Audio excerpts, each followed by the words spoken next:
Wait, is Tell that to Island Man. Nice.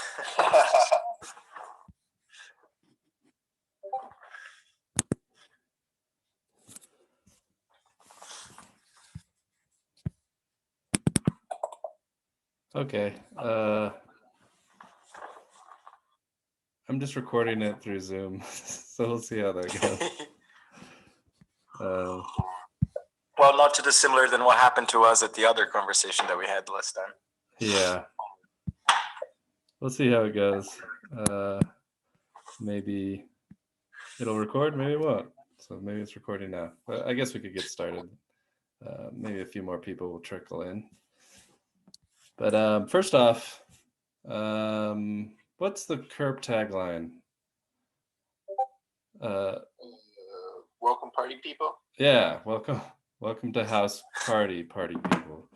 So this is a podcast that, or a vlog, I guess, of what we do here in UberHaus, and we do it every week on Thursdays. We usually stream it to YouTube.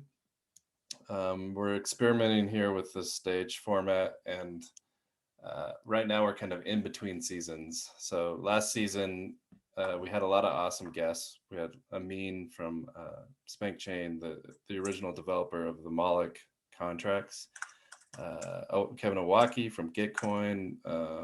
We had James Young, another head of technical development at Abridged, and also smart contract developer of the Moloch contracts. We actually had Badger DAO. We had a bunch of cool things. So go check out the YouTube and Robots in the factory. Yep. And yeah, I definitely did. Since last week, I binged on the Haus Party podcasts. Yep. And we actually have it playing 24/7, just the audio in our Haus Party 24/7 channel. So if you ever just want some background.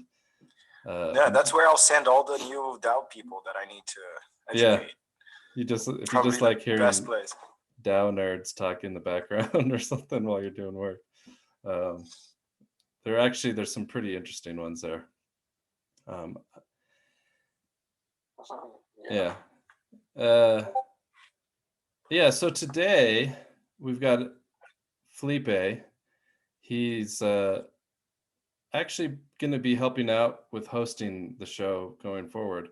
And there may be other hosts as well, but Felipe is going to start. He's got a big history in DAOs in the last several years, working with DAO Stack for a long time. If you've ever been to a DAO conference, like anywhere in the world, he was probably the main presenter. He's a great host, and so we're happy to have him here helping us out with this. Yeah, I just recently had a reawakening towards the DAO space. I guess it is, everything is changing, right? We are all changing, and what was built in the last 2 years is just absurdly fascinating. And when I caught up to the extent of what UberHaus had accomplished, I was like, whoa, I want to work with these people. This is what I've been waiting for. And people were not delivering on it, and you guys did. So I would take my hat, take my shoes, take my socks off, and just step on the grapes gladly. Awesome.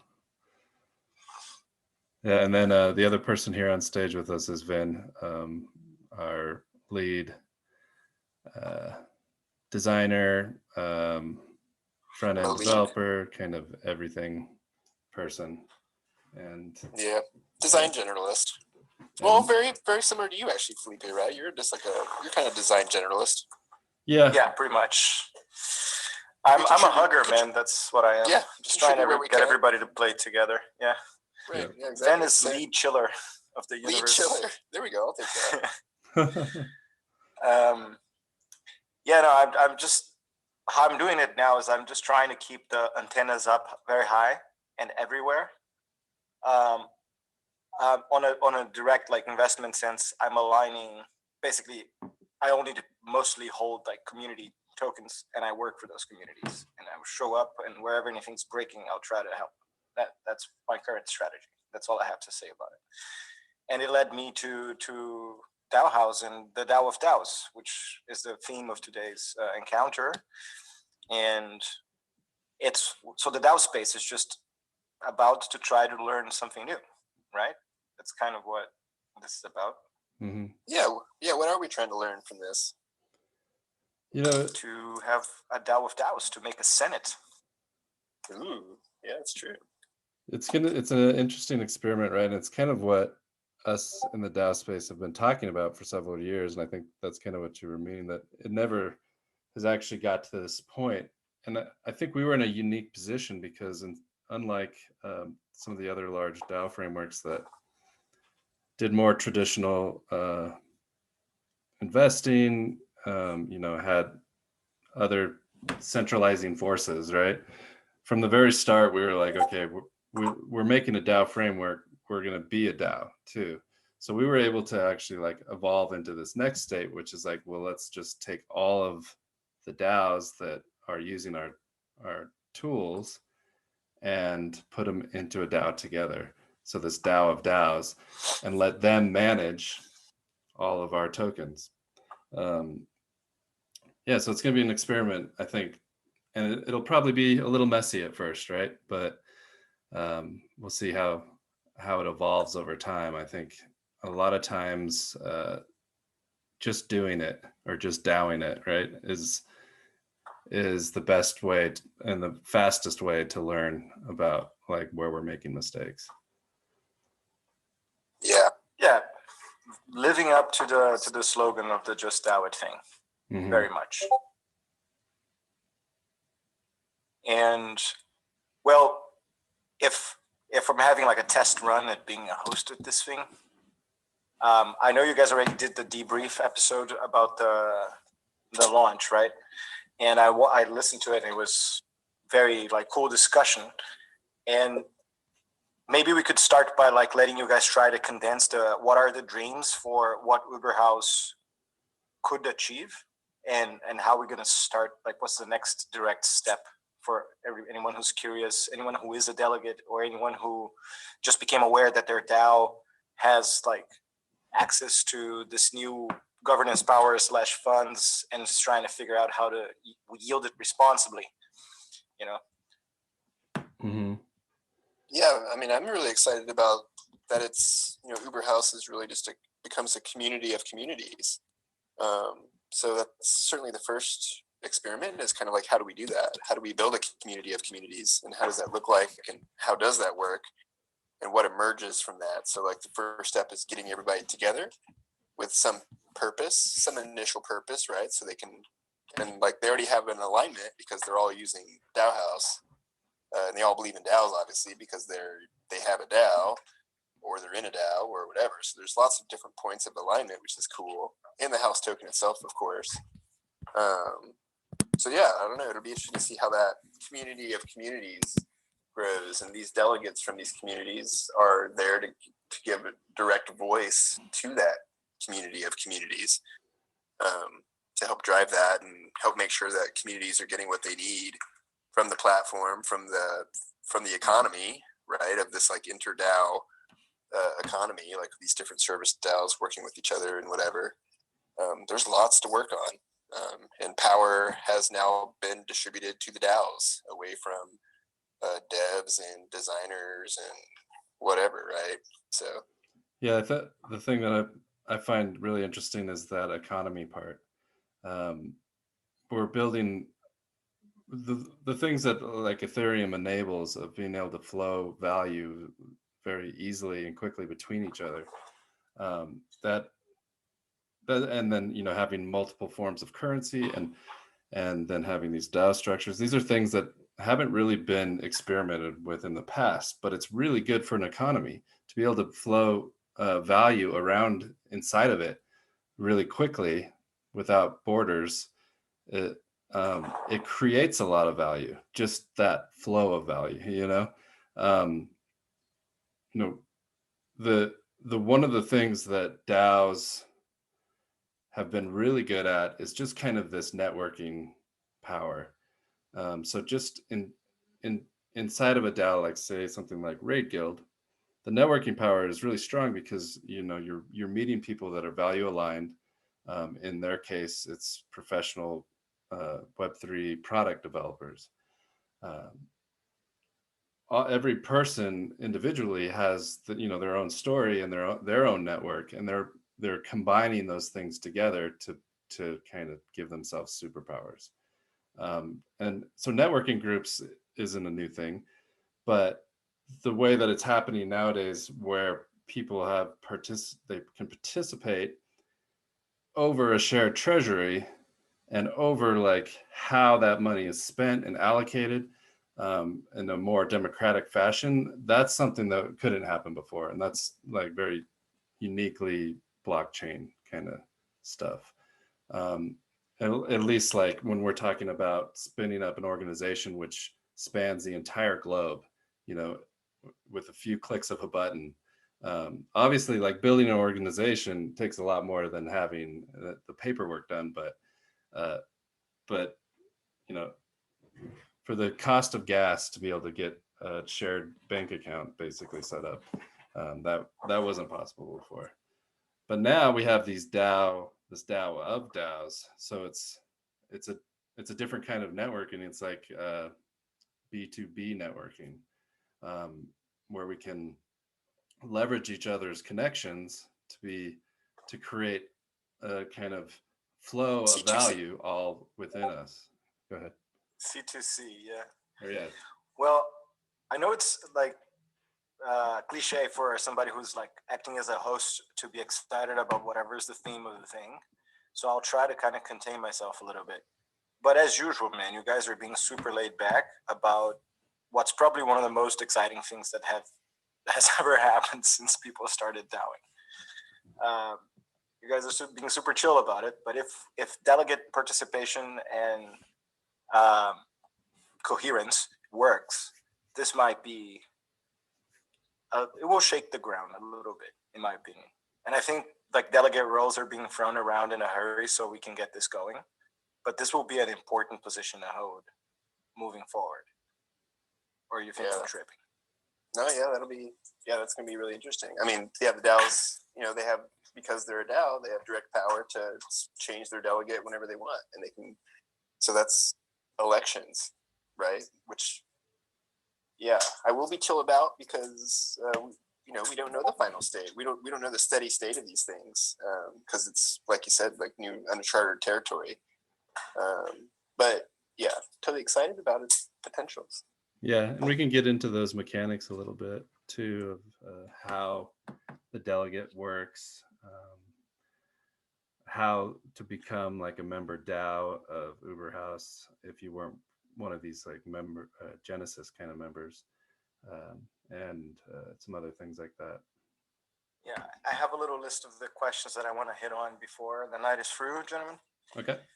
And we should definitely do it. One of the beginning of 2020, I was on a meeting kind of like this one. And as usual, as it has been for a few years now, it was the year of the DAO.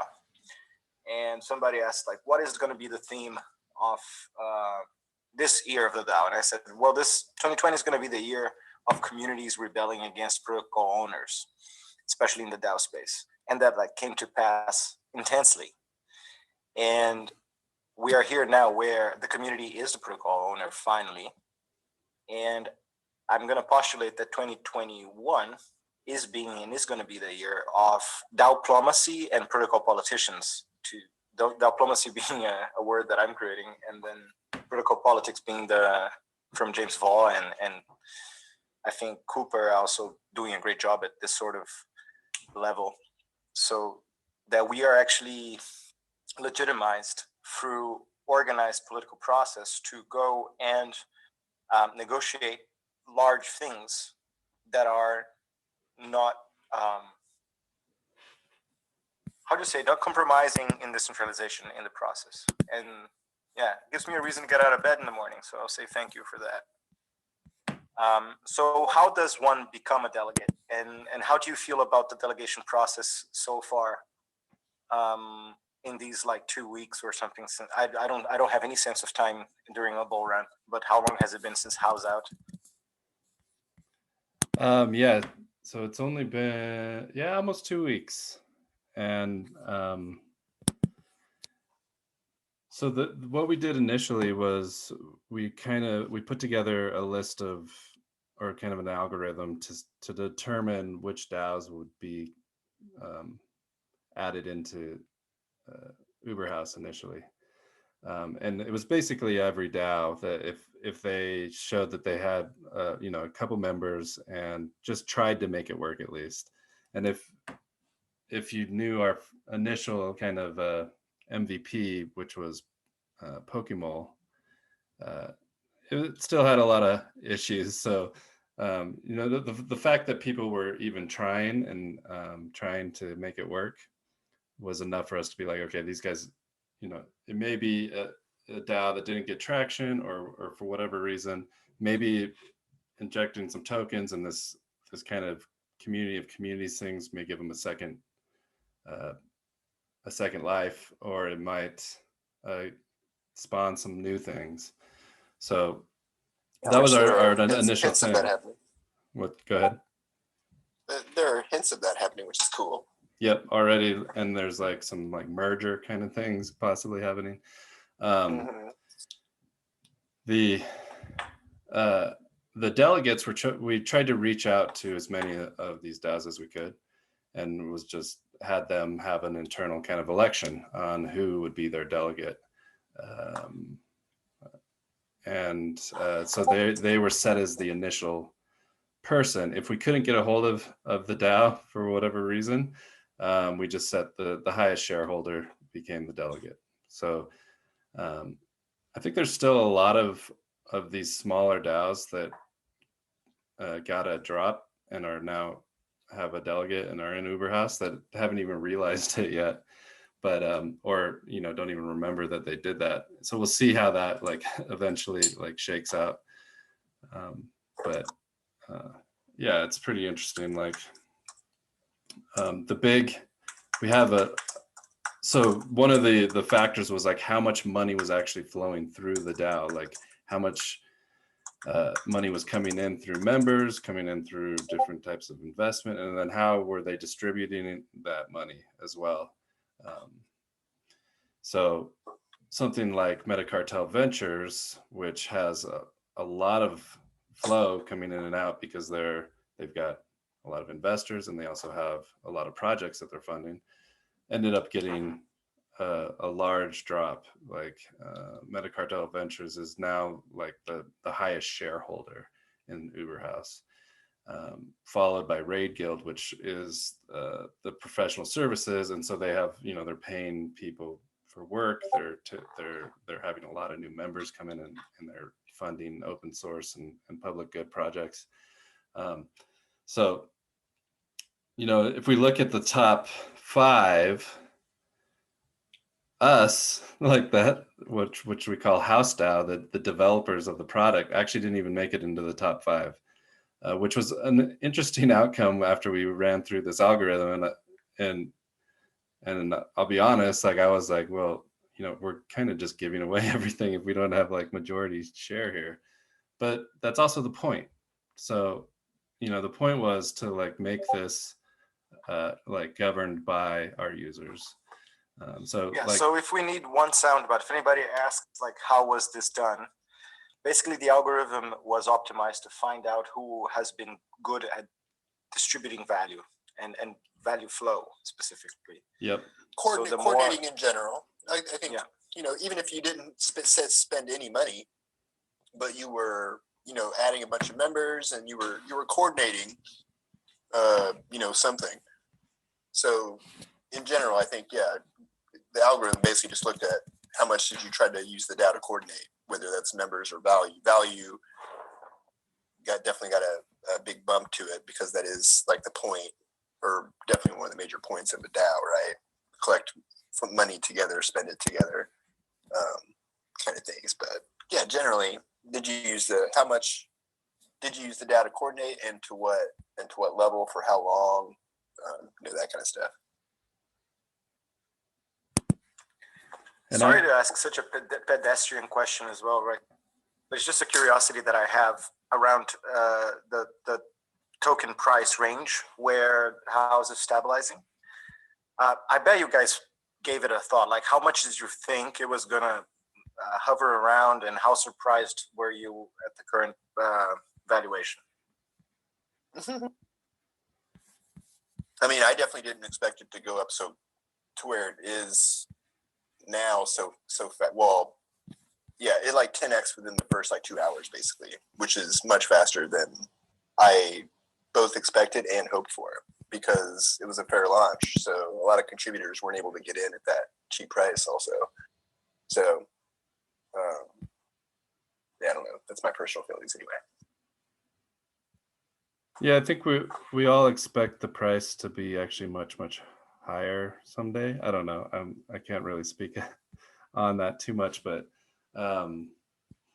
we did want as many people to get involved as could get involved. So the price is starting to stabilize. Like the weak hands are shaking out, and I think we have some really kind of cool announcements coming over the next few weeks that are going to be interesting. Yeah, kind of just quietly working right now. Yeah, let's pretend no one is curious. All right, so if you had to send out a message to the people who are delegates, and I'm going to be one of the people helping all the unaware delegates to become aware over the next few days, because the first delegates call should happen in about a week, right? What should we try to circulate? Like, what is the fastest gossip that we should? Yeah, so we have a channel in our Discord, which is linked up through Collabland, which is a tool to like token gate channels. They've set up where Molochs can use that same kind of ERC20 token gate. So we have there's going to be a public Discord, a public channel on Discord for us delegates to make everything we're talking about transparent. There's also a private channel for us to do whatever, shit talking. I don't know, posting memes. Yeah, definitely shit post, please. Yeah. So if you are a delegate, go join in that channel and get into that. We're also going to have a forum, which will be a place for public discussion around proposals. And that forum, I think, is set up. If not, it will be soon. And yeah. So those are the two things. One of the things I've started working on now is like a manifesto. Something just super simple, like with us being in DAOs and actually then like being a part of the start of a lot of communities, having just something down as kind of your rule set and your ethos, your manifesto to start is really good. So I think that our first task will be to like refine this manifesto and get that out. That's awesome. It's also the how-to article is going to hit the interwebs probably tomorrow, if anybody's wondering, and it will be all linked up and easy to follow. Yeah. So if you're not a Discord ninja, when you do join the DAO House Discord, navigate to the group of channels called UberHaus, go to the unlock one, and then just do the join thing, ! Join, and it should work. Yeah, it'll just check to see if you are a delegate, right? Yeah. Yeah, and that's the other thing. You can check to see if you're a delegate on the UberHaus page. So if you go to DAO House Club and do explore DAOs, you can look for UberHaus and you can see the DAOs that are listed. Like in the top 5, we've got Metacartel Ventures, Raid Guild, Metacartel, the ground giving DAO, Moloch DAO, Metagamma Delta, the Lao, Haus Party, Ventures China, Array Finance. So those are the kind of the top hit list there. And then if you click on one of those DAOs, it'll show you who the delegate is. And so a little bit on the delegate, it's anyone can, if you're a member of the DAO, you can be elected kind of as the delegate for your DAO. So there's a bit of coordination that we're going to be exploring there, like how does the information get relayed from UberHaus into one of these other, sister DAOs or member DAOs. The delegate being kind of the main relayer there, but also us trying to be as transparent as possible with everything we're doing. And so that the delegate is representing their DAO the best that they can. If the delegate doesn't represent their DAO, then they can be reappointed. So that's another option that's available for member DAOs, that they can reappoint a delegate if they feel like they weren't doing a good job, and so that goes into kind of the politician bit you may have been talking about. There's also a reward built in for delegates. Right now it's just hard coded at 1%. So one of the things about being a member of UberHaus, in the DAO itself, of course. One of the things about being a member in UberHaus is that you are paid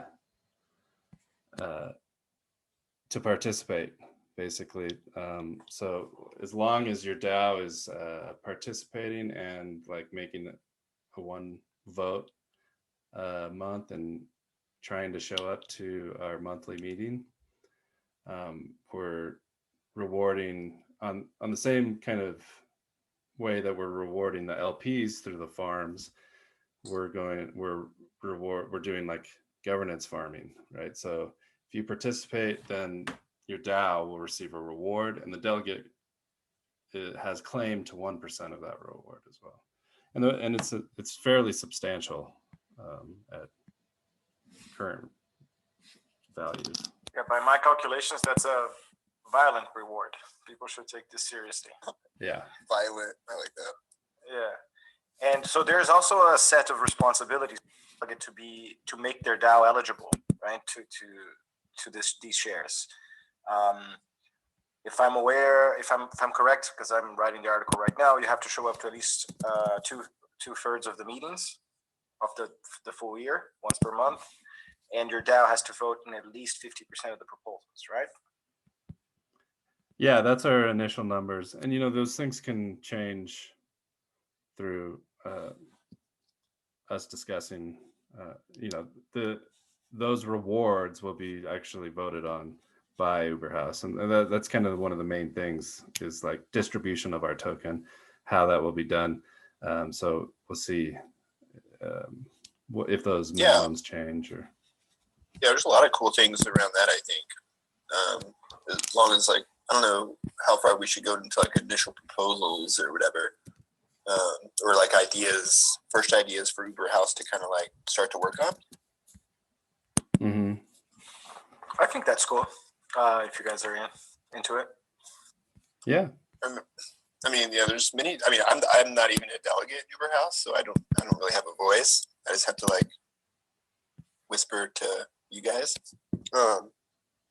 But yeah, there's like a few different things. So definitely a lot with the house token itself. Certainly, what are ongoing rewards to all the farms. Currently they're kind of based on coordination cost. So like, you get the smallest rewards for just staking house, because that's really easy. You get a little bit more rewards if you go and LP on the HoneySwap pool. That takes a little bit more work, so you get 2 extra rewards. And then if you do all the work to join UberHaus and stake into UberHaus with your house, then you get 3 extra rewards. It's definitely the hardest, but the most valuable to the network. So yeah, those parameters and emission rate, like what the rates of rewards are and what they should be, will be really interesting to see, because that'll just come straight from the community, right? Like Deacon said, we try to set some base stuff just to kind of start the ball rolling, but at that point, it's just community at that point to do whatever they want. And then also, like earlier today, we were talking about coordinator. I don't know if you guys have looked into that, like Yearn's like how they're like rewarding like internal contributors. It's like a really cool system where they just reward each other basically. But yeah, doing something like that would be cool. So it'd be cool if UberHaus could give the core contributors like some pool of house to reward contributors for like good work and things. I think that would be really valuable also. What's the name again? Coordinator. Coordinator. At least a process similar. Yeah. Not to be like, not meant to be like or at least the idea, as far as I've gotten it so far, is not to like use it to completely reward contributors, but just as like a extra bonus, basically. So like maybe we all get a big pool of house every month or something that we can basically just like allocate to each other based on, whatever. So there may be some proposal for that, because it would have to be a proposal first to try something like that. We have talked about using things like source cred.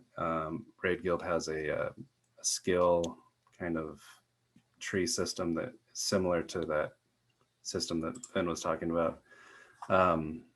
Yeah, so I think there's a lot of kind of cool things there. One thing that I'm pretty excited about is the grants. So yeah, one of the things that will be proposals is excuse me, is granting new DAOs like into UberHaus, or giving them house grants to to be able to get some capital injection to help bootstrap their idea. The grants will only go to other DAOs, and at least that's the idea right now. So if you're asking for a grant, then you need a DAO to receive that grant. And then the way that you use it could be just whatever could be part of the request, but that'll be like the easy way, I think, for DAOs to get involved up front. To become a member of UberHaus, we've been talking about different numbers, ranging from 500 house staked or up to 1,500. I think the higher number is actually good, because this isn't something to be taken lightly.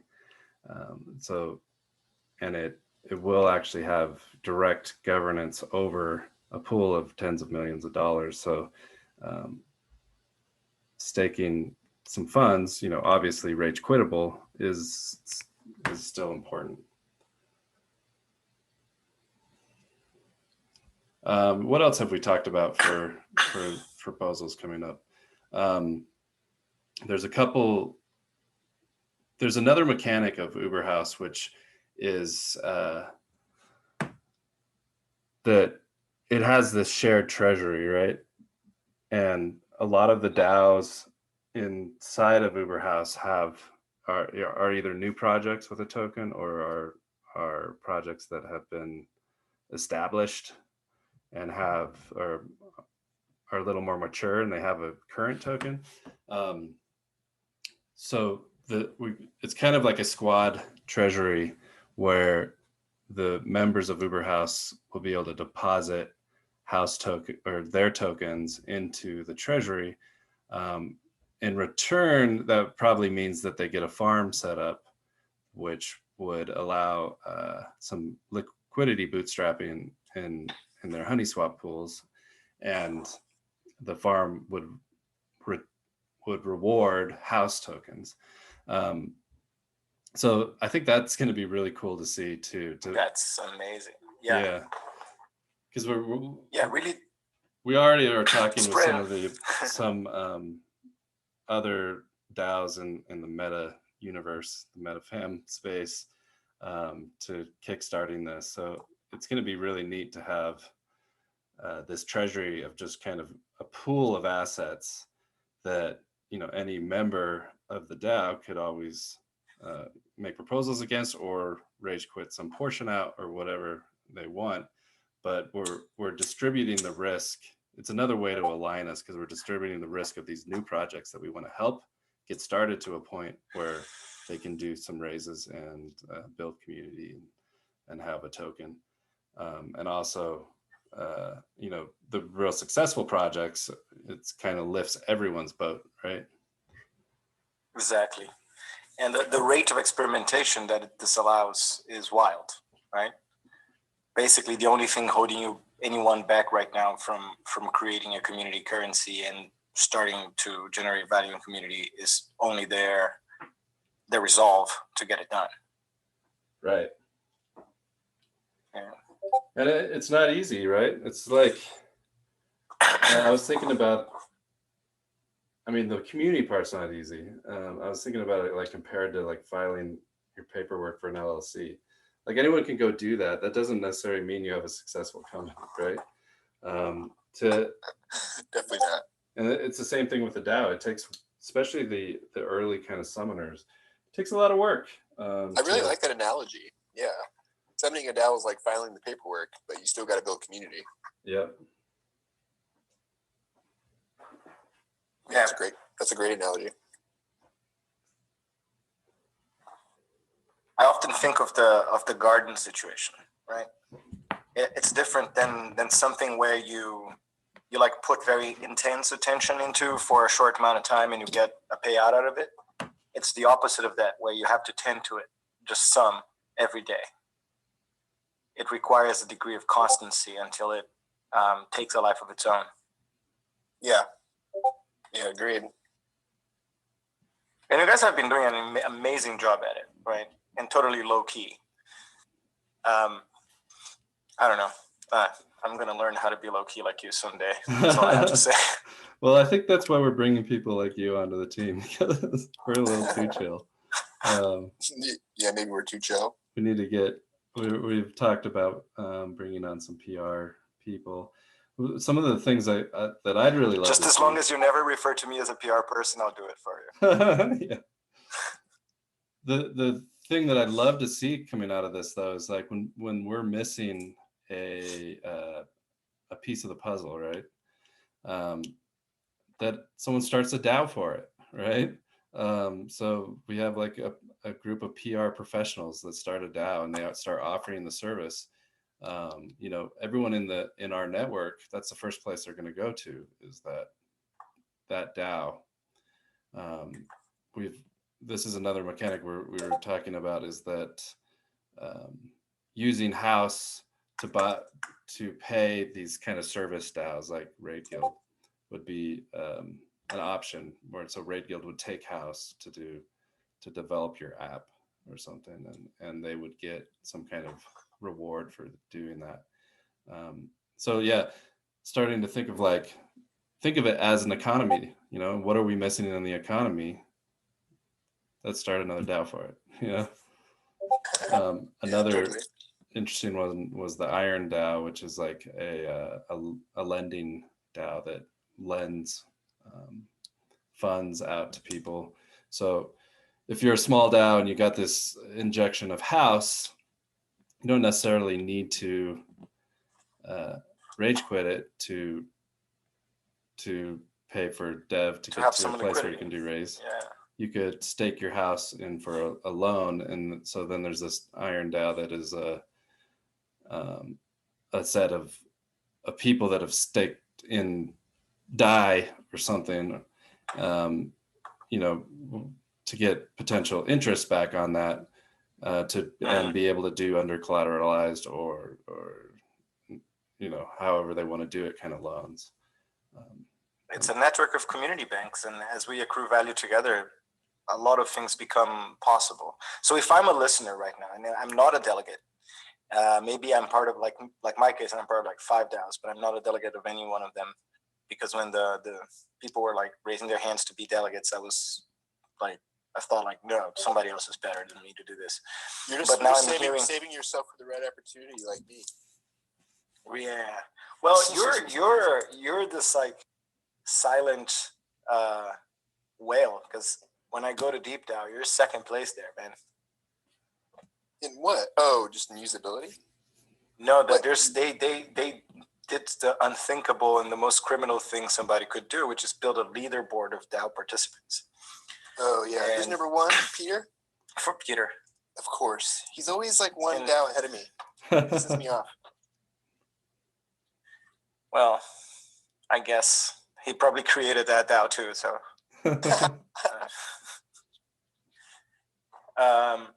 so yeah, I'm a listener and I'm like a householder, and I want to help build one of these initiatives or one of the bridges or one of the value flows that we're discussing here. Where is it like? Probably the answer is we don't know, but where is this being mapped? How can we make this visible? How can we make this transparent? How can we bring coordination costs down to a minimum, invite as much talent and creativity into this space as we can? Oh, see? Yeah, this is great shit for UberHaus, for sure. I definitely think that sounds like a really good initiative for UberHaus to take on. Yeah. Exactly how you just phrased it, basically. Well, I'm glad this is being recorded then, because that's how I got here, right? It was like, Felipe, do you want to be like transparency officer or something? Like, just tell the stories of this stuff. And I was like, sure. I mean, it's a general thing that every decentralized community is going to need, right? It's like that information asymmetry is a big problem. I mean, it's a double-edged sword. It creates its own values for individuals, but it creates problems for communities. So what we used to say in the Genesis days, which nobody gives a shit anymore about, but it was an important time for a lot of the ideas that are now taking hold, is that information asymmetry is the delta where moral hazard grows, right? Things get dangerous when there's a lot of it. Mm-hmm. Yeah. Cool. I feel called upon. I feel the vocation. Let's get this going. How do we do that? I mean, yeah, I didn't want to say let's not talk about Let's it. go. Yeah, Let's go for it. I think sounds cool. Yeah, where would you start with that? I mean, yeah, I like the economy. It is an economy. It's a world, right? It's like a whole new game world, but like anybody else can create their own guilds to plug in to the game world. Basically, it's like create your own guild. So I think we need a lot more support systems around that and around the community side of that. Like, if one person comes up with an idea of like let's just use the PR as an example because we're on it. Like, I'm a really awesome PR person and I would love to help a community of PR people start a PR DAO. Cool. But like at that point, I'm just an individual PR and now I need to learn how to build community and so on and so forth. So I think that's where the first coordination costs and friction occurs, is that part, like moving from individual to many, right? And what that involves, which is some semblance of community forming, some initial community formation, like manifesto or whatever. But I think, so maybe the first guild that's missing is a community building guild, for that purpose. Because that's like, maybe that's the first area of friction, and a community of people that can help other communities get communities formed, up and running so that they can grow and, define themselves over time. Then that would let's organize a cohort for this, right? That's been on my mind. There was the Summoners Monthly also. That was kind of like an initiative, I think started by Peter back in the day, but he was like super busy, so he wasn't like trying to lead it. I think he just tried to seed the idea and see if other people would pick up on it. But it does, like you said, it takes consistent work or consistent focus. You can't just like say, I pushed a button and now you guys do everything. Now it's, it does take like consistent, touch points and things in constant iteration cycles, right? So, but something like probably that, something all came of us out of it. Community folk together would be dope. Real quick, we have like 10 minutes left. If anyone has any questions, go ahead and raise your hand, but we'll keep Yeah. too. Yeah.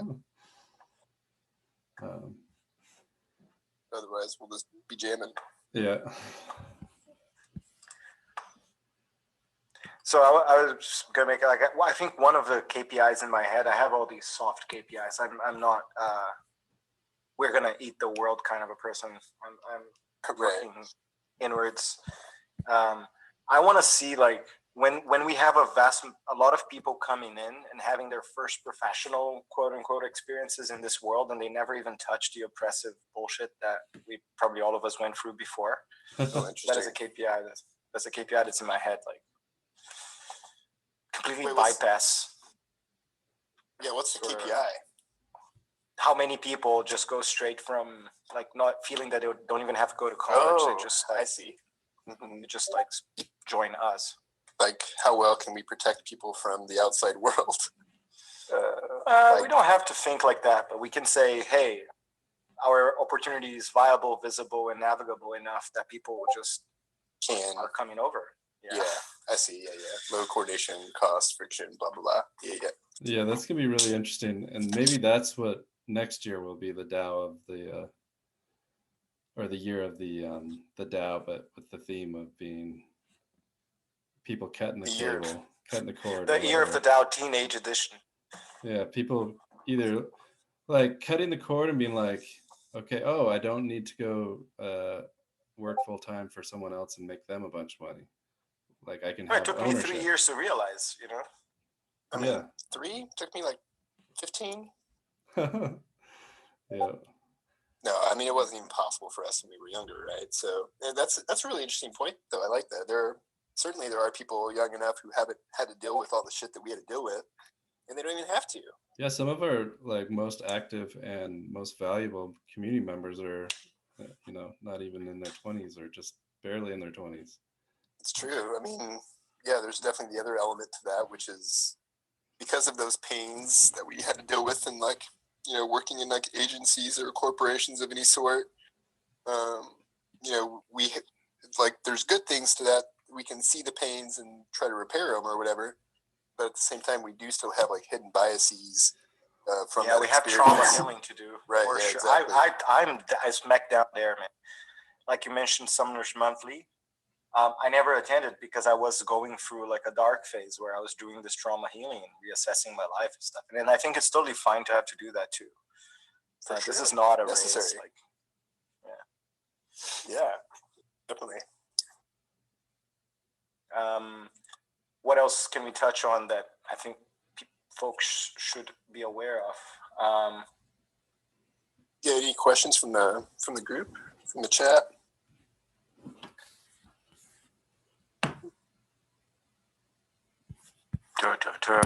Cool. Well, I can finish off with the first line of the manifesto. Go for it. And if I can find it. Well, so I think I have the link here. For Haus to be successful, we must defeat Moloch. And so that's what this is all about, right? Moloch being the god of coordination failure. Us all coming together and defeating the beast, slaying the beast. Rising above the coordination failure of our personal incentives to embrace coordination on the community as communities. Yeah. Awesome. Amen. All right. Well, guys, this is awesome. I think it's very healthy that the expectations be kept low key. But as I run the permutations through my head, the amount of shut up, Siri. The amount of permutations, the amount of things that had to happen for us to be able to be here right now, including things outside of like our individual controls, like the bull run, for example. Like most of our friendship, for example, was built through like the heavy bears. You remember, like Ethereum at $70 or something. Yeah. And we never stopped. Yeah, it wasn't at all, right? And we never stopped. We sped up, if anything. Yeah, I remember like in the depths of despair of the bear run. It was probably when I met you, Felipe.